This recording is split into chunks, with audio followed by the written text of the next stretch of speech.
ARP 2600 noise generator, which is absolutely thrilling. Okay, it's not really that thrilling, but it's very nice. So let's bring up the volume for the normal noise generator, which goes into the filter where it's marked noise generator. So the normal setting has this right here.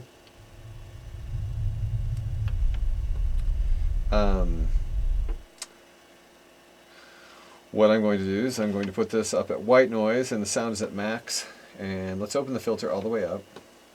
There's a nice hiss, isn't there? Anyway.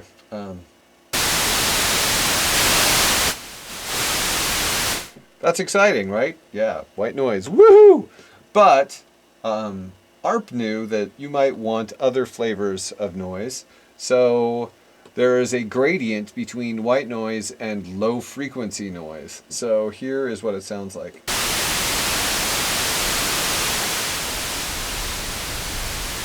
Here we're at pink noise, so there's a little more low frequency sound amidst the noise than there is high frequency sound. So it's no longer completely random. They are sort of favoring the low end of the frequencies involved.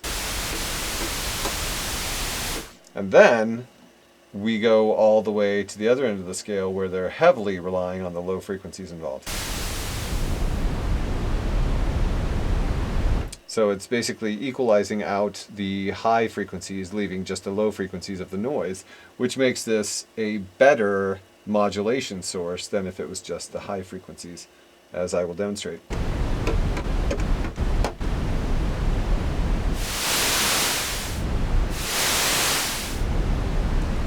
So we can do fun wind sounds with this, of course.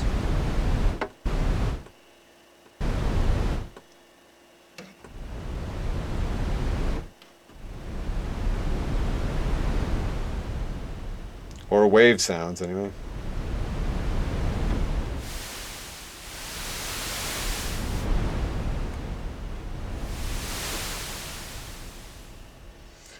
That's all really exciting, but we can do the really fun wind sounds with the filter.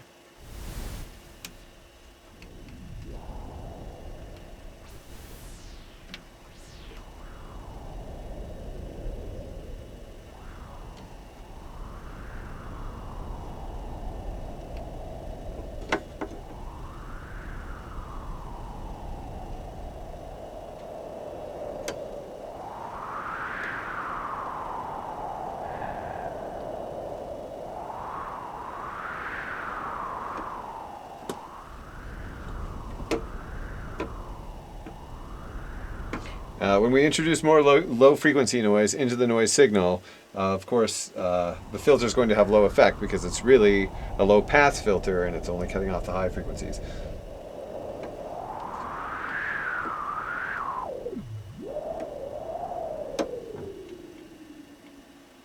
And then, if we want to use it as a modulation source, let's hear the effect that it has on oscillator 3.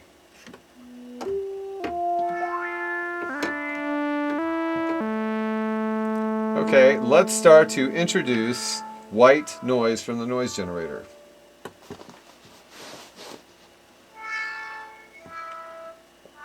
My telephone has the ARP 2600 as the ringtone.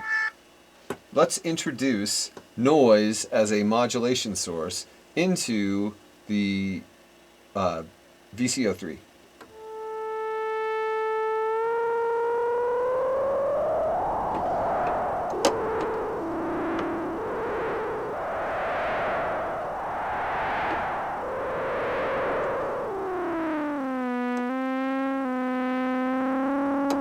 You can see that it affects the pitch. It not only affects the quality of the sound, the timbre of the sound, but it also affects the pitch. You can change that by adjusting pitch back to where you want it to be, despite the distortion that's occurring pitch-wise. You get a really warm sound when noise is distorting the frequency. And you get a variety of sounds because that's just what the white noise does. Let's hear what the pink and low frequency noise do.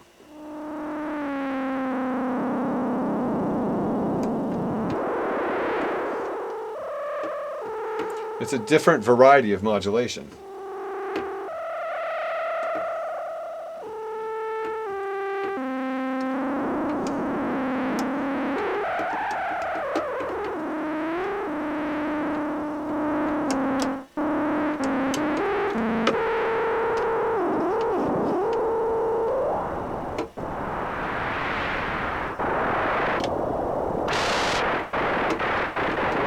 And of course, you can also do noises with it. It changes this oscillator into a sort of noise source, but not like a noise generator, but rather a source of random frequency noise, which are good for drums or rhythmic effects, or really anything you want it to be good for.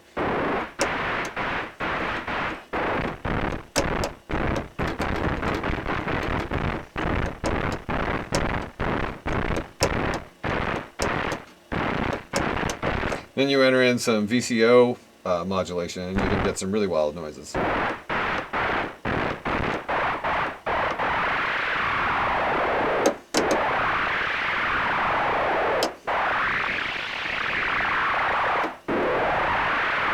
I have an envelope affecting the general frequency of the oscillator, which is also being affected by the noise generator and from VCO2. So we're getting a lot of different modulations occurring on the frequency of VCO3. That's why this is such a bizarre noise.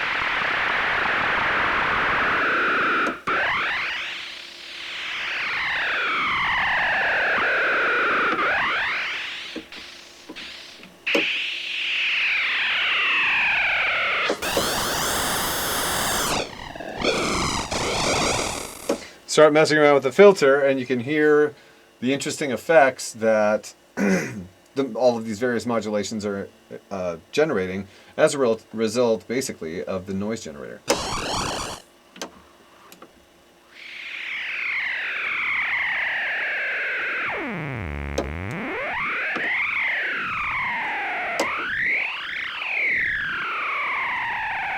Who'd have thought a noise generator could be so fun?